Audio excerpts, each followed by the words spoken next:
Good evening student, मैं अंकुर पांडे। आज physics की इस नई वीडियो में हम सब डिस्कस करेंगे प्रतिबिंब और दर्पण के बारे में।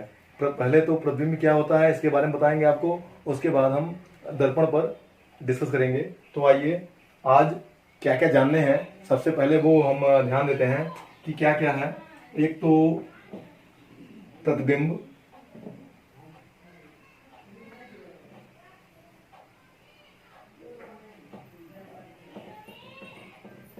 दूसरा दर्पण, इमेज, ये है मिरर। आज इसी दो पे चर्चा करेंगे। तो सबसे पहली बात तो आइए क्या होता है प्रतिबिंब। तो देखिए प्रतिबिंब के लिए एक तो आसान, सब लोग को पता होता है, जब भी किसी वस्तु को हम दर्पण के सामने रखते हैं तो दर्पण में एक आकृति बन जाती है। तो दर्पण में जो आकृति बनती है उसे ही उस वस्तु का प्रतिबिंब कहते हैं। तो कहने का मतलब एक तो नामली है और एक तो ऐसा भी है जो हम सब पढ़े हुए हैं।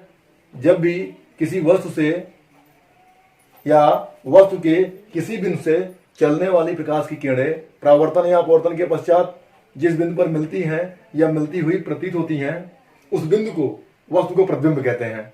और प्रतिबिंब दो प्रकार के होते हैं। ये सारी बातें सबको भी पता होगी, इसलिए मैं यहाँ पे नोट नहीं करा रहा हूँ।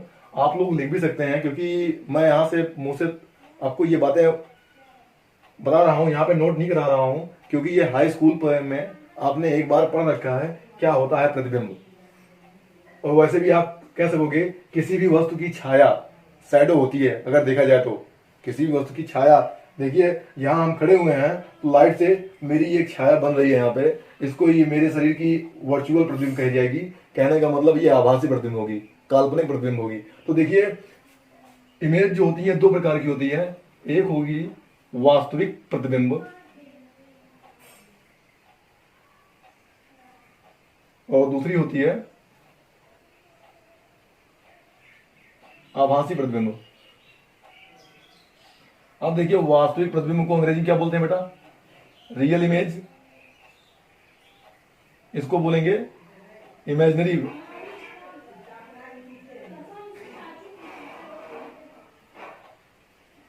आप लोग ये ना मत सोचना कि इमेजिनरी काल्पनिक। देखिए इसको हम वर्चुअल इमेज भी कहते हैं, वर्चुअल इमेज भी कहते हैं। बस आप लोग यही ध्यान, जो वास्तविक प्रतिबिंब होती है वो सदैव उल्टा होती है और जो आभासी प्रतिबिंब होती है वो सदैव सीधा होती है। आप लोगों ने घरों में भी अगर देखा होगा, जब भी आप दर्पण के सामने खड़े होते हैं आपको अपनी प्रतिबिंब वास्तविक तो दिख जाती है, लेकिन आप अगर कोई पेज लेकर खड़े होते हैं उस पर कुछ लिखा हुआ होता है तो उसकी उल्टी प्रतिबिंब आपको दिखती है। तो कहने का मतलब है वास्तविक का मतलब क्या होता है? जब भी वस्तु के किसी बिंदु से चलने वाली प्रकाश की किरणें परावर्तन या अपवर्तन के पश्चात जिस बिंदु पर मिलती हैं उस बिंदु को ही उस वस्तु का वास्तविक प्रतिबिंब कहते हैं। देखिए जब बिंदु पर वास्तव में मिलेगी तो वास्तविक प्रतिबिंब कहलाएगी। जब मिलती हुई प्रतीत होगी तो क्या बोलेंगे? उसको हम आभासी प्रतिबिंब कहलाएंगे। और एक बात और है, ध्यान रहे, प्रतिबिंब की परिभाषा चाहे वो दर्पण हो या लेंस हो, दोनों में सेम ही होगी, चाहे परावर्तन होगा या अपवर्तन होगा। तो ध्यान रहे एक बार फिर से, क्या होती है प्रतिबिंब? वस्तु के किसी भी बिंदु से चलने वाली प्रकाश की किरणें परावर्तन या अपवर्तन के पश्चात, चाहे परावर्तन या अपवर्तन के पश्चात जिस बिंदु पर मिलती हैं या मिलती हुई प्रतीत होती हैं उस बिंदु को ही वस्तु का प्रतिबिंब कहते हैं। और ये दो प्रकार की होती हैं, वास्तविक प्रतिबिंब और आभासी प्रतिबिंब। वास्तविक प्रतिबिंब क्या होती है कि वस्तु के किसी बिंदु से चलने वाली प्रकाश की किरणें जिस बिंदु पर वास्तव में मिलती हैं उन्हें वास्तविक प्रतिबिंब के नाम से जानते हैं। ध्यान रहे ये सदैव उल्टा होता है। आप हमेशा बैठा लीजिए, जहां पर वास्तविक की बात आएगी उसे हम हमेशा प्रतिबिंब को उल्टा बनाएगा, जहां पे आभासी की बात आएगी वो हमेशा सीधा प्रतिबिंब बनाएगा। ये आप अपने आप में बैठा लो, आभासी सीधा, वास्तविक उल्टा। ये तो बात हमारी थी वास्तविक और आभासी की। आभासी में क्या होगा? वस्तु के किसी बिंदु से चलने वाली प्रकाश की किरण परावर्तन या अपवर्तन के पश्चात जिस बिंदु पर मिलती हुई प्रतीत होती हैं उस बिंदु को ही वस्तु का आभासी प्रतिबिंब कहते हैं। तो ये दो चीजें थी, ये भी काफी इंपॉर्टेंट है। और ये आपको इसलिए बताया जा रहे हैं कि आप लोग वैसे एक बार हाई स्कूल में तो पढ़ चुके होंगे, लेकिन ध्यान रहे ये चीजें प्रैक्टिकल के दौरान बहुत ज्यादा पूछी जाती हैं, इसलिए मैं बार बार प्रैक्टिकल का नाम ले रहा हूं, क्योंकि प्रैक्टिकल में भी जो है ये एक्चुअली ये अपनी बेसिक चीजें हैं जो हम सब भूल जाते हैं। और एक्चुअली प्रतिबिंब पर कोई ध्यान भी नहीं देता है क्या होती है प्रतिबिंब, ध्यान रहे। नहीं तो आप सिंपल सी भाषा में कह सकते हो किसी वस्तु को, ठीक है, दर्पण के सामने रखने पर दर्पण में बनी आकृति ही वस्तु का प्रतिबिंब कहलाती है, ऐसा भी कहोगे तो भी सही है। तो ये बातें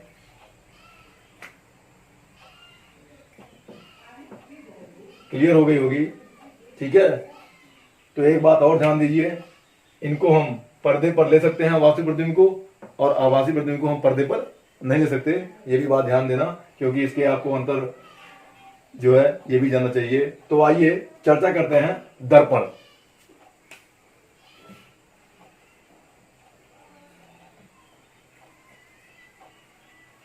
इंग्लिश में बोलते हैं मिरर। तो देखिए दर्पण किसे कहते हैं, ध्यान सुनना, दर्पण की परिभाषा क्या होती है। देखिए मैंने सिर्फ दर्पण की बात कर रहा हूं, ना कि गोली दर्पण। आपको पता होगा गोली, सबको पता है, मुझे पता है, क्योंकि ये ऐसा टॉपिक है इसको पढ़ने में मजा बहुत आता है। और सेकेंडरी दर्पण किसे कहते हैं, ये तो सबसे पहले तो मैं तो क्लास में हूं नहीं तो आप लोगों से पूछ लेता, और लेकिन अब क्लास में नहीं हूं तो यहाँ पे भी ये भी क्लास ही है, लेकिन मैं आपको बता रहा हूं क्या होता है दर्पण। किसी कांच की प्लेट को, ध्यान से मेरी बात सुनना, किसी कांच की प्लेट को एक और पारे से पॉलिश करके दूसरी ओर को परावर्तक तल बना दिया जाए। बात लो करना, किसी कांच की प्लेट को एक और पारे से पॉलिश करके दूसरी ओर या दूसरी सतह को परावर्तक तल बना दिया जाए तो कांच की प्लेट दर्पण कहलाती है। क्लियर? तो आइए इसको नोट करते हैं।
एक बार फिर से, किसी कांच की प्लेट को पारे से पॉलिश कर दूसरी सतह को परावर्तक तल बना दिया जाता है तो प्लेट दर्पण कहलाती है। तो कहने का मतलब है यहां पे हम पारे से या लाल ऑक्साइड या पीली ऑक्साइड की से भी हम पॉलिश कर सकते हैं, उसके लिए कोई दिक्कत नहीं है। तो ये बात आपको तो क्लियर हो गई होगी दर्पण क्या होता है। दर्पण में ध्यान रहे हमेशा हम उसको अपारदर्शी ही करेंगे हमेशा, और अपारदर्शी करने के लिए मुझे पारे, लाल ऑक्साइड या पीली ऑक्साइड को यूज करना ही होगा। ये बातें आप लोग हमेशा ध्यान देंगे। तो किसी कांच की प्लेट के या प्लेट को पारे से पॉलिश कर दूसरी सतह को परावर्तक तल बना दिया जाए तो प्लेट दर्पण कहलाएगी। ये दो प्रकार के होते हैं।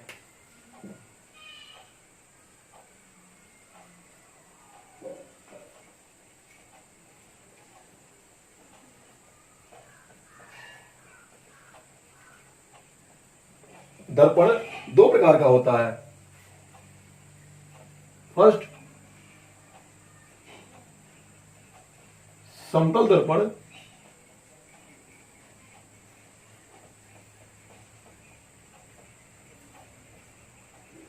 दूसरा गोली दर्पण। तो अब चर्चा करेंगे एक एक करके, समतल दर्पण क्या होता है, गोली दर्पण क्या होता है। तो आइए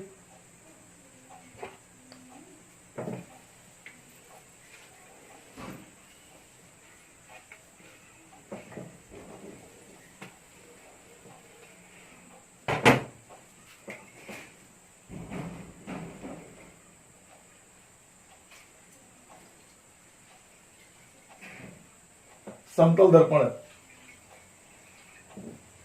जिसको इंग्लिश में बोलते हैं प्लेन मिरर। क्या बोलते हैं?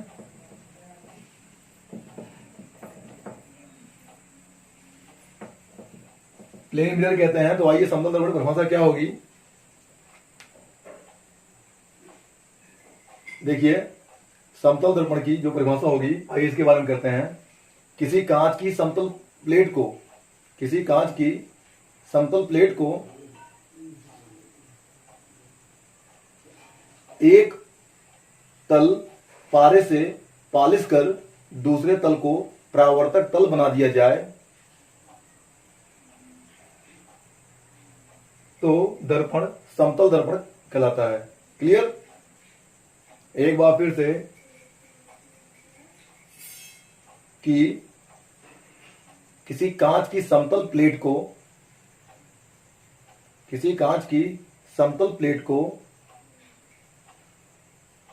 एक तल पारे से पालिश करके दूसरा तल परावर्तक तल बना दिया जाए तो कांच की प्लेट समतल दर्पण कहलाएगी। क्लियर? तो आइए नोट करते हैं।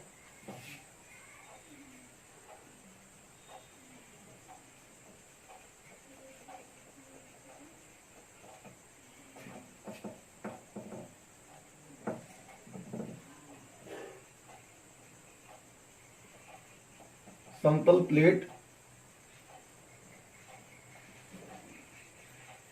एक तल को पारे से पालिश कर दूसरे तल को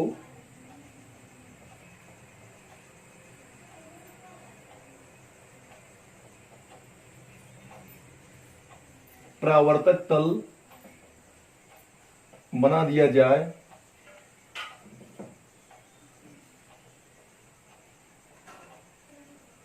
यह दर्पण समतल दर्पण कहलाता है।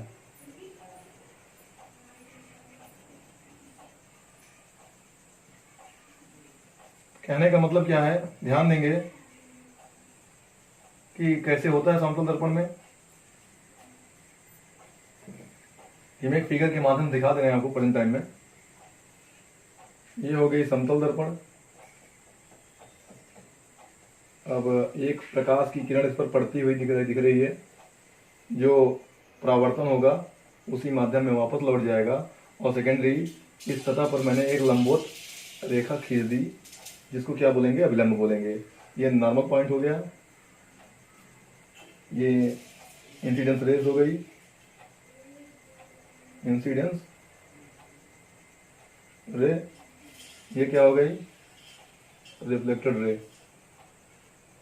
और ये आई हो गई, ये आर हो गई। ये तो बात थी समतल दर्पण की। तो आइए इसके बाद वाला हिस्सा क्या था, गोलीय दर्पण।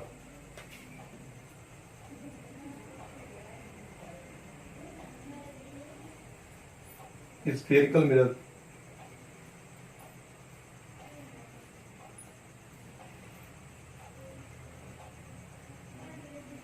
अब देखिए गोलीय दर्पण क्यों आई करते हैं परिभाषित।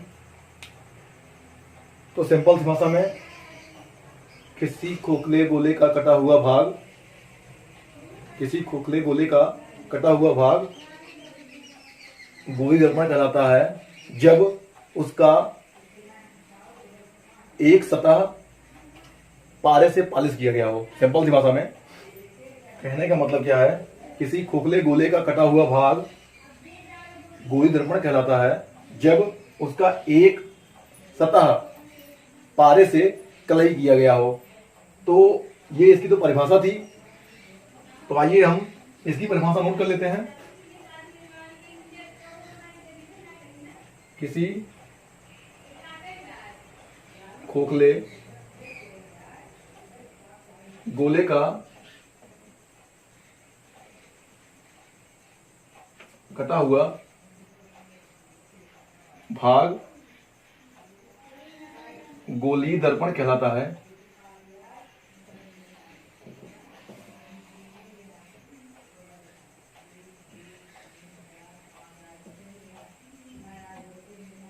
गोलीय दर्पण कहलाता है।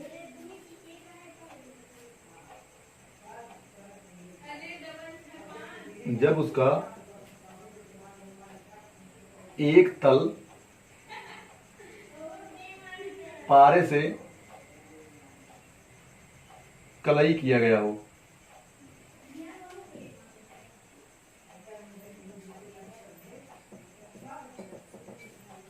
कलई किया गया हो। आइए इसकी भी फिगर हम देख लेते हैं। इसकी फिगर हम आपको ऊपर दिखा दे रहे हैं, इसको मिटा करके।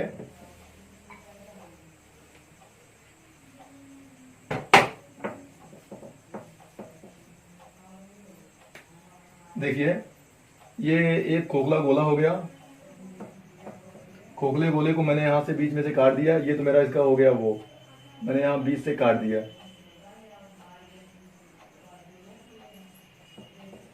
देखिए, मैं आपको यहाँ पे सिर्फ नामली दिखा रहा हूँ क्योंकि मैंने दो प्रकार बताए, तब उसके बाद हम स्टेप वाइज पढ़ेंगे। अब ये कर दिया, यहाँ से मैंने काट इसको अलग कर दिया। अलग करने के बाद ये वाला हिस्सा मैंने कलाई कर दिया।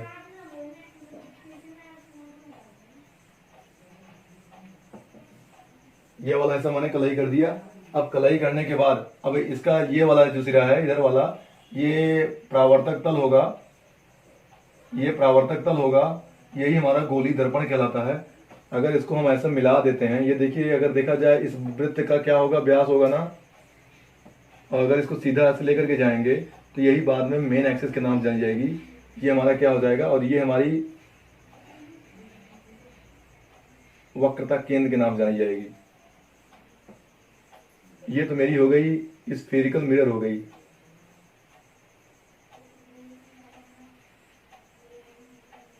ये आपको मैंने थोड़ा ऐसे दिखा दिया हुआ है, आप लोग ये ध्यान देते रहेंगे।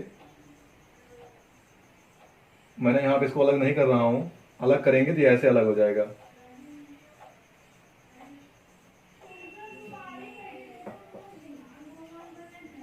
तो कहने का मतलब है यही है स्फेरिकल मिरर होती है, जो गोली मतलब इसकी अंग्रेजी अरे हिंदी गोली होती है।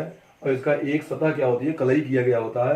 और कलई करने के लिए आपको पता ही है, पारा हो सकता है अथवा लाल ऑक्साइड हो सकता है अथवा पीली ऑक्साइड भी हो सकता है। तो ये बात ध्यान देंगे। अब